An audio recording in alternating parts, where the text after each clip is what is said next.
Welcome to the Lava Lamp Lounge. How y'all doing? Thank you for joining us. Thank you for watching. Thanks for listening. We have, it's your friends, Chris and Cody, talking about a game, talking about a movie. May or may not be related, but we do talk about a board game, and we do talk about a movie. And we thank you for listening and watching. Before we get started, though, how are you tonight? I'm good. Are you? Yeah. You sure? Yeah. Yeah. Get right into it? Yeah, let's get to the bars. The game. Okay. The game we'll be talking about today is Grimcoven. The world's greatest warrior have been brought together Fights can happen any place against anyone. for the ultimate competition. So this game's really actually hot right now. Came out pretty recently. There's a lot of reviews, there's a lot of tutorials, there's a lot of buzz about it. It's essentially, a lot of people are kind of designating this game a boss battler meets Euro. But essentially it's this mystical, dark, gothic setting, and you play these hunters, co-op game, and you play these hunters against a monster known as a Griefbound. And there's multiple monsters, there's multiple hunters, they all play differently, and you're basically fighting a boss. And can you kill the boss? Maybe, maybe not. And that's essentially the game. I think one of the things that makes this a little different from, let's say, Townsfolk Tussle, or Oathsworn, or things like that. Or... Do you have another Vagrant Song? Massive Darkness. Massive Darkness isn't really a boss battler. I think you are filth. I think you are scum.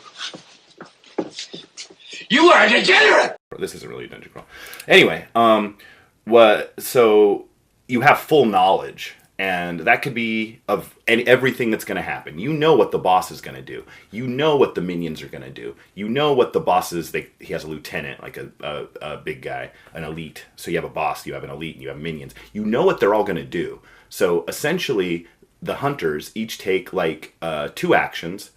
I take 2 actions, Cody takes 2 actions, back and forth, until we can only take 1.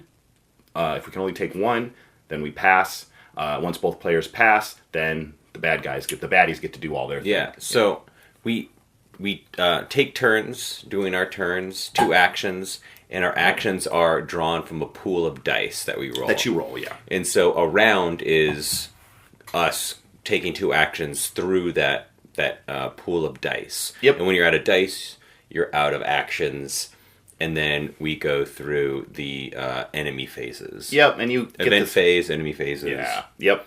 And you get a resource called Lament, and you spend the resource to improve your character. So at the end of each round, after the players, the heroes go, the hunters, and the enemies go, you'll have a Lament phase where you spend your XP, essentially. If you have it. Yeah, and you'll draw 2 cards from your respective player's deck, your class's deck, your hunter's deck, and if you like either of those cards, you will spend the Lament to add that card to your tableau. If you don't like either of those cards, you still can get a die. So either way, you're getting more cards to play with for your class, or you're getting a die. And the dies are all scaled different ways. The blue die is scaled towards defense. The black die is scaled towards attacking.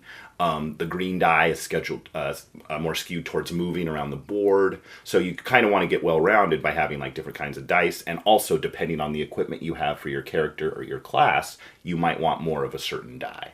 And the base dice that you start with depends on that initial weapon and armor you choose for your character. So based on how the gameplay is and how the boss is, and you can kind of slowly start to kind of customize your character through these upgrades, these evolution cards. You can slowly customize them to better suited for whatever it is they need to do. And you're getting more. There's what is called a corruption track. I kind of always think of Cthulhu Death May Die, if you guys have played that, by Eric Lang, where the more insane you get, the more you level up.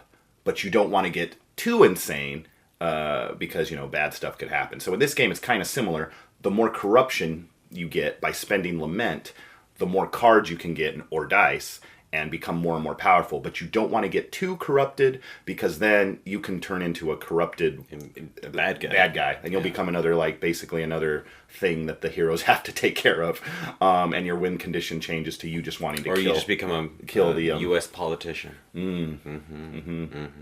Yeah. So there's a little bit of strategy to it, for sure. Like, all the information you get is good, but at the end of the day, it seems like no matter what, you're still having to do the same thing. So it didn't help us. We lost. We got our asses handed to us. I will say this was the first. We didn't make it halfway to killing the boss. This is the first time I played with Cody, and I'd say it's the first time I've lost the game, but it's like one of 2 times I've lost the game. It's definitely not to blame Cody. I'm just stating facts. I usually win the game, actually, but usually my win record on this game is actually pretty good, but it's usually by barely, I squeak by. But it's a hard game. It is a difficult game, yeah. Grief bound. That's what I think I said. That's what the game is a little bit of a bear to set up. We may or may not put. Are we putting that in? The footage of you? Yeah, it was like an hour to set up. It wasn't. It was like 30 minutes. But I will start right off the bat with saying I love Awaken Realms. I love how overproduced and over-thematic their games are. They're actually one of my favorite board game publishers. I love everything they come out with. Generally, everything I play that they've come out with. It's been noted on the show, and Cody and I have talked about it. Nemesis, one of my favorite games by them. I love Tainted Grail. I love Ether Fields. I knew kind of before even playing Grimcoven, spoilers, not to bury the lead, but I knew before even playing Grimcoven I'd love it. I just love the theme. I love the gothic kind of aesthetic. There's definitely there's a lot of different ways you can go about it and strategize, which is, if you like strategy games, it's fun. Well, there's a huge amount of replayability too, because there's, I don't know how different many characters. I don't know how many bosses elites off the top of my head, but yeah, there's different minions, there's different bosses, there's different maps, so there's X amount of maps for each boss, so it's almost endlessly customizable. I mean, I can't really say enough good things about it. I'm kind of gushing over this game a little bit because I like Awaken Realms and I like the theme of it. I'm a sucker for gothic stuff. I don't know. It's dark, like a lot of their stuff. So if you don't like difficult games or boss battlers or heavy, kind of dark themed, you probably won't like this, obviously. What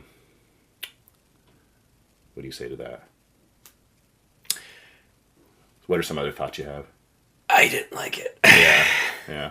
I don't know. I feel like it didn't hit me like other games have, and based on the gameplay itself, I was like, I don't know. It was okay. The way your character plays and the way the bosses and everything, so it was okay.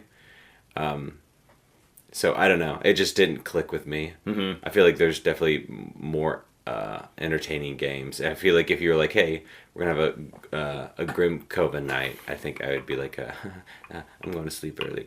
I think a lot of people compare this game to other boss battlers like Townsfolk Tussle or Vagrant Song or Oathsworn, like I said. And I feel that I enjoy this more than those. It's very thinky. I think it's very thinky. So it can be a little bit of a brain burner. Very stinky.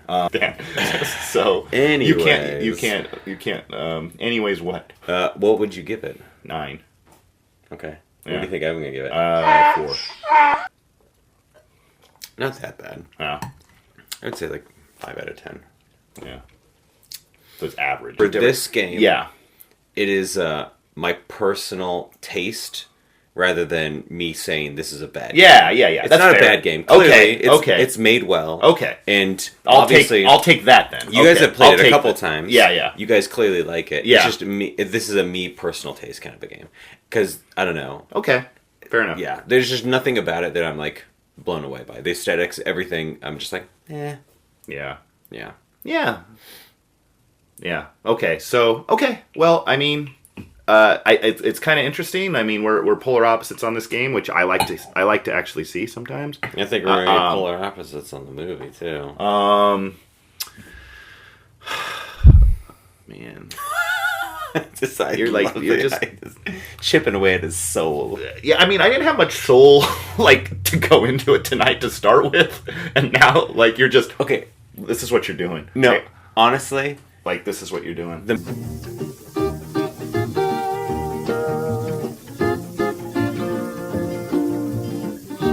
Okay, then really set it up. Okay, do you want to do that or something? No, I know it. All right, the movie we're going to be talking about is Dead Brain Alive. Brain Dead Dead. Alive. Dead Brain Alive. Dead? Brain Dead Dead. Alive. Some really Dead long ass Alive. movie. It's not even that long. We sat through like Zardoz. Anyway, Dead Alive. Show the thing.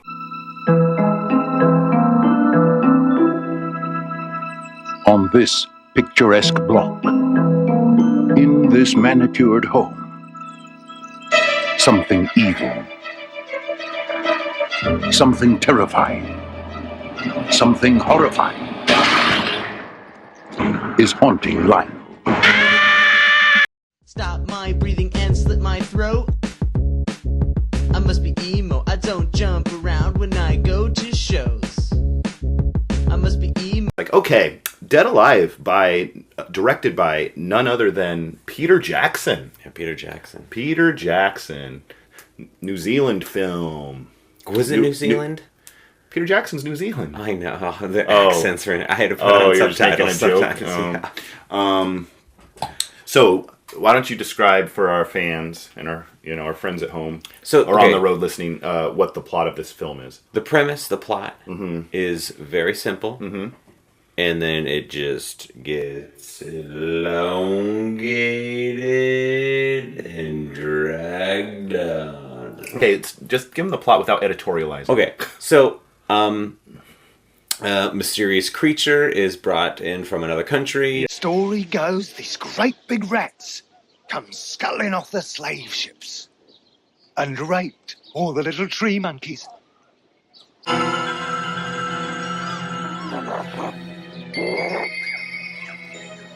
This is like the first 5 minutes. Yes. The creature is put in a zoo in New Zealand. The creature bites a lady. Yep. The lady becomes infected with some kind of weird mind virus. Yep. She continues to infect other people. They're Become like basically zombies, They're basically. basically some kind of like Ghouls or ghoulish zombies. And this young man is having to. It's Mama's boy. This young man whose It's mother plot. was bitten. Yeah. And that's inherent. That's his important. love interest Yes. have to survive this a series of infected people. Yeah, it gets crazy. It snowballs. And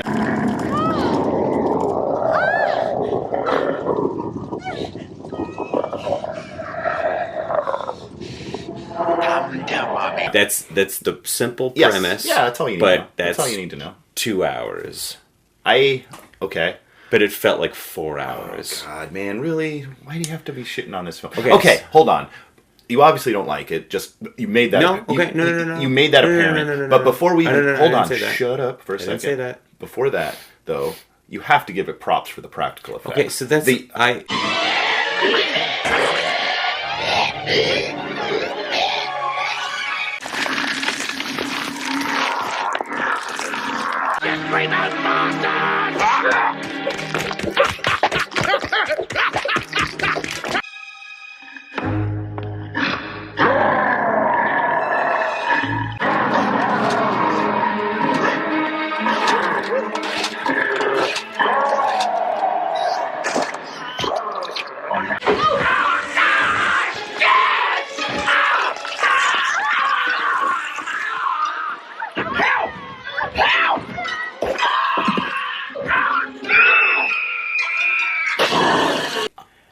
practical effects are insane. I was awesome.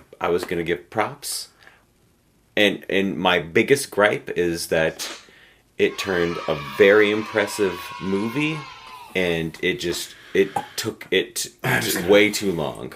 Okay, so you're The length is so the you have biggest detriment. You have a typical Gen Alpha complaint. The movie's too long. No, it's just like it. Sorry, takes, Gen Alpha. I love it Gen Alpha. takes a fun thing, and then it just like the phrase. It's too much of a good thing. The effects are amazing. Top notch. I love A++. So many great, interesting little set things. Yeah. There's a lot of work But it's and just love. like at a certain point, I'm like, I get it. Fucking Christ. God damn, man. I think, back in the 90s, like hanging out with mom or whatever, like rent movie days, it was just one of those movies that, sunshine days, right?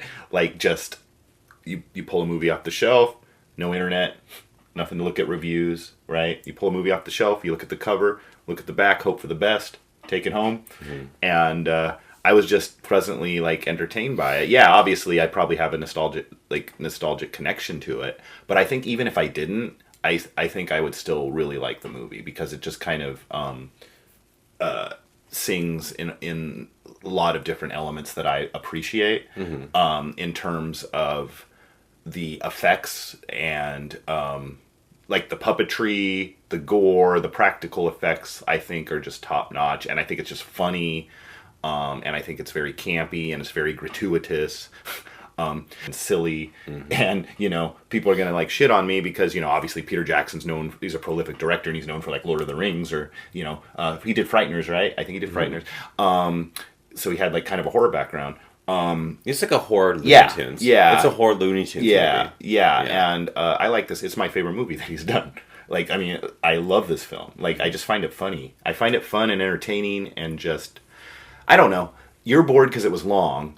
I was never bored because it was just constantly, like, I was constantly titillated. I just thought it was so, like, ooh, look at that. Oh, that's funny. Oh, and it's so foul, too, right? There's so many scenes where it's like... It's like with the pudding and the ear falling in and all that.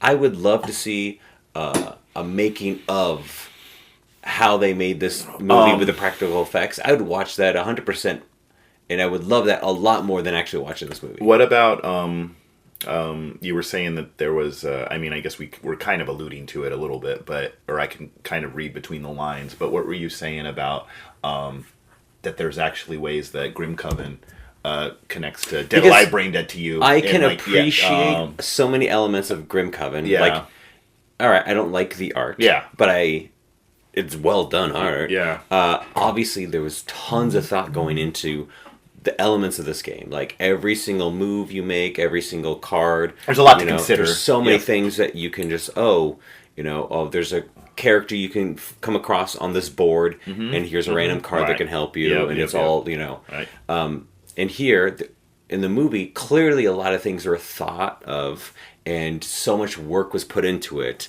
But I feel like so many elements were. To me, it just didn't click. I'm like, this character is annoying. I don't really care about this story. I feel like they can move past this whole section. But man, holy shit! You're hurting my soul so this bad. One element of this action scene was insane. I can't believe how they do that. Yeah. You don't need to do that. Okay. We don't need to talk about it anymore. Yeah. Okay, too much of a good thing. We don't want this to go on too long either. Yeah. So, bottom line, what do you rate this? 6, I assume. Dead Alive. Yeah, I'd also actually, give it a 6. Damn, I forgot to grab the DVD to put in front of, because I actually own it. No, that's fine. We messed that up. We're already breaking our format, messing everything up. Yeah. But yeah, I would give it a 6. I will try to add. So average then, because 6 is average to you. So the practical effects, you love them so much, the movie's still average. Yeah, because it's still there's so many like Avatar, whatever. Give it 6.5. You want to give it 6.5? Oh, okay, so hold on. Avatar. Ugh. The graphics are talking amazing. About Avatar? But to me, it was empty. Empty calories at a certain point. The practical effects are awesome. I don't think. But at a certain point, I go like, it can't just be practical effects though. You got to give me a little bit more. And the movie didn't give me more. Yeah, well, it gave me more. So that's fine. Yeah, 8.